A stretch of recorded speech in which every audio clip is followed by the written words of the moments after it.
Dammam Saudi আরবের পূর্ব প্রদেশের রাজধানী এবং দেশের ষষ্ঠ বৃহত্তম শহর। এটি সৌদি আরবের পূর্ব উপকূলে পারস্য উপসাগরের তীরে অবস্থিত। শহরটি প্রশাসনিক, বিচার বিভাগীয় এবং বাণিজ্যিক কার্যক্রমের কেন্দ্র হিসেবে পরিচিত। সৌদির জুবাইল শহরের পাশ দিয়ে পারস্য উপসাগর বয়ে গেছে, যা আরব উপসাগর নামেও পরিচিত।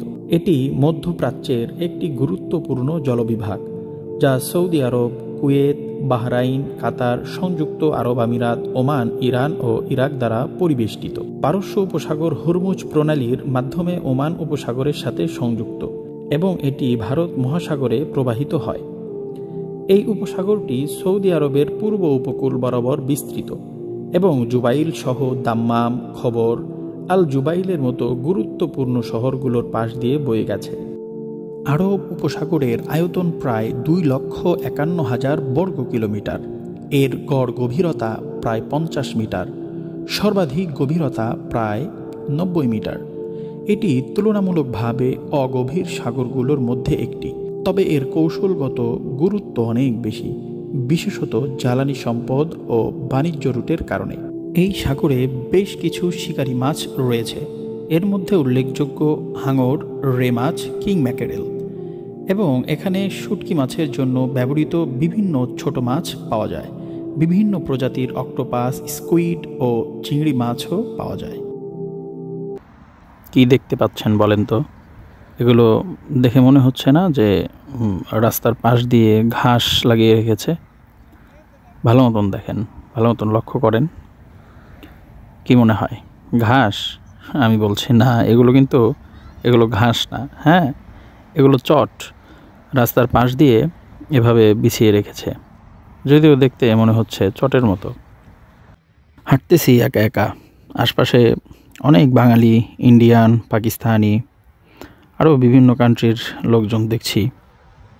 বাদ বাকি কথা বলার সাহস হচ্ছে না কারোর সাথে। কার সাথে কথা বলবো, কি মনে করবে?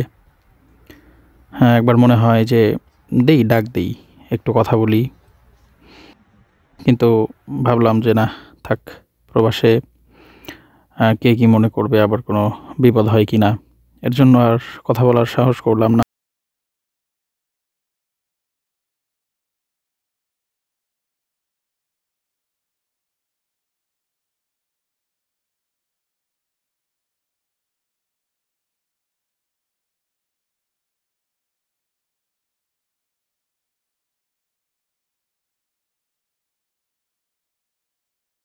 খুবই চমৎকার একটি মসজিদ আপনারাও দেখতে পাচ্ছেন।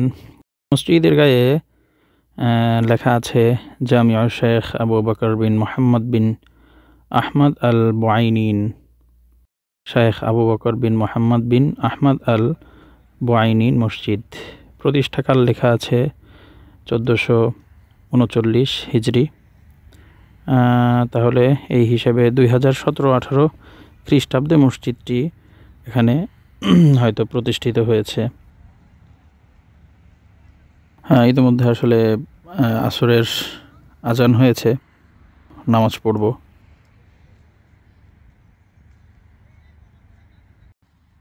শেখ আবু বকর বিন মোহাম্মদ বিন আহমদ আল বুআইনিন সম্পর্কে আসলে তেমন কিছু জানতে পারলাম না।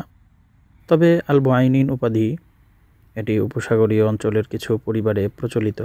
এটি সম্ভবত সৌদি আরব বা পার্শ্ববর্তী অঞ্চলের একজন বিশিষ্ট ব্যক্তি, যার নামে আসলে মসজিদটি প্রতিষ্ঠিত হয়েছে। নাম থেকে বোঝা যায় তিনি একজন সম্মানিত ইসলামিক স্কলার বা সমাজসেবী হতে পারেন।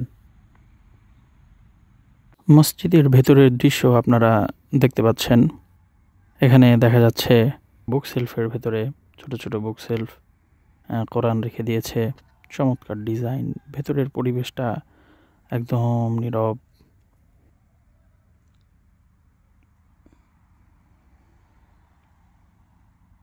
এই যে দেখতে পাচ্ছেন কোরআন রাখা আছে প্রতি কাতারেই ওই যে অনেক দেখা যায় কোরআন রাখা। মুসল্লিরা যাতে খুব সহজেই মসজিদে এসে কোরআন পড়তে পারে তার সুব্যবস্থা রাখা হয়েছে। মসজিদের সামনের দৃশ্য এগুলো। চমৎকার খেজুর গাছগুলো দাঁড়িয়ে আছে, মানুষজন খেলাধুলা করছে। এখানে বাংলাদেশি, পাকিস্তানি, ইন্ডিয়ান আরও বিভিন্ন কান্ট্রির লোকজন বিকেলবেলায় আসে, এখানে ঘোরাঘুরি করে, হাঁটাচলা করে, এক্সারসাইজ করে। বাঙালিরা ক্রিকেট খেলছে, পাকিস্তানিরা ক্রিকেট খেলছে দেখছি। বসে আছি আর ভাবছি, আমার পেছনে ওই খেজুর গাছ দেখতে পাচ্ছেন, ভাবছি রসুলের দেশে আসছি। প্রথম যখন সৌদিতে নামলাম, সৌদি আরবে যখন আমার প্রথম চোখ পড়লো বিভিন্ন দিকে, তখন শুধু ভাবছিলাম যে হয়তোবা এখান দিয়ে রাসূল সাল্লাল্লাহু আলাইহি ওয়াসাল্লাম হেঁটেছেন, হয়তোবা, হতেও পারে, আবার নাও হতে পারে। হতে পারে সাহাবায়ে কেরাম এইদিকে আসছেন, এইদিকে হাঁটছেন। আমি যেখানে আছি এখান থেকে মদিনা, মক্কা অনেক দূর, প্রায় 1200 কিলোমিটার, 1300 কিলোমিটার দূরে। তারপরেও এই সৌদিতে এসে নামাজ পড়া, মসজিদে যাওয়া, আল্লাহকে সেজদা করা, এর ভেতরে যে এক অন্যরকম অনুভূতি কাজ করে, এর ভেতরে কেমন যে লাগে। আপনি যখন ভাববেন যে এখানেই, আপনি যেখানে আছেন এখানেই রাসূল সাল্লাল্লাহু আলাইহি ওয়াসাল্লাম হয়তোবা আসছেন, হয়তোবা এখান দিয়ে হেঁটেছেন, এই অনুভূতিগুলো অন্যরকম। এখানে কোরআন পড়া, এখানে হাঁটাচলা করা, মনে হয় যেন এই রাস্তাতেই সাহাবায়ে কেরাম হেঁটেছেন কিনা, মনে হয় যেন এখান দিয়ে রাসূল সাল্লাল্লাহু আলাইহি ওয়াসাল্লাম হেঁটেছেন কিনা। এই অনুভূতিটা যে কেমন তা আসলে বলে বোঝানোর মতো নয়, এক স্বর্গীয় অনুভূতি আসলে বলা যায়। আমি লিখব চিঠি দেব তোমায়, পাখি পৌঁছে দিও রওজায়। আমি লিখব চিঠি দেব তোমায়, পাখি পৌঁছে দিও রওজায়।